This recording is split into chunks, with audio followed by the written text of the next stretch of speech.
स्वामी समर्थ प्रेरणादायी कथा। जय जय स्वामी समर्थ।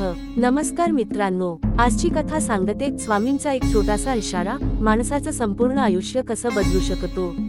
अक्कलकोटमध्ये एक तरुण रोज स्वामी समर्थांच्या दर्शनाला यायचा। मनाने चांगला, पण त्याच्यात एक कमकुवतपणा होता।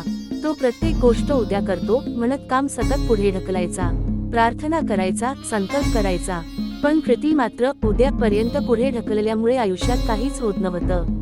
एक दिवस तो स्वामींना म्हणाला, स्वामी, माझं काहीच होत नाही, मी मनापासून प्रयत्न करतो पण परिणाम शून्य। स्वामी शांतपणे त्याच्याकडे पाहत म्हणाले, बाळा, काम उद्यावर ढकलणारा माणूस कधीच पुढे जात नाही। उद्याचा विचार करत बसण्यात आयुष्य संपतं। क्षणालाच पका, क्षणाचं मूल्य ओळखा। तरुणाला काही समजले नाही। तो म्हणाला, स्वामी, हे कसं ओळखू? स्वामी हसून म्हणाले, जेव्हा मन उद्या करीन म्हणेल तेव्हा तुला समजायचं की आजच करायचं आहे। त्या दिवशी तो घरी जात असताना त्याच्या डोक्यात स्वामींचा आवाज घुमत होता, आज कर, आज कर। तो घरी पोचला आणि महिन्यांपासून राहिलेलं एक काम त्याने लगेच पूर्ण केलं। लहानसं होतं, पण पूर्ण केल्यावर त्याला एक वेगळीच शांतता मिळाली।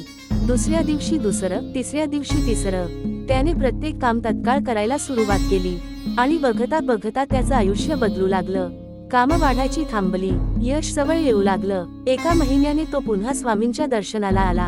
स्वामी हसले आणि म्हणाले, काय रे बाळा, उद्या आलास का आज? तरुणाच्या डोळ्यात पाणी आलं। तो म्हणाला, स्वामी, आता मी प्रत्येक काम आज करतो आणि माझं आयुष्यच बदललं।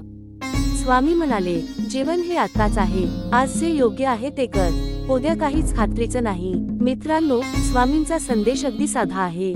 जीवन बदलायचं असेल तर उद्यावर टाकलेलं एक काम आज करा, यश स्वतः येईल।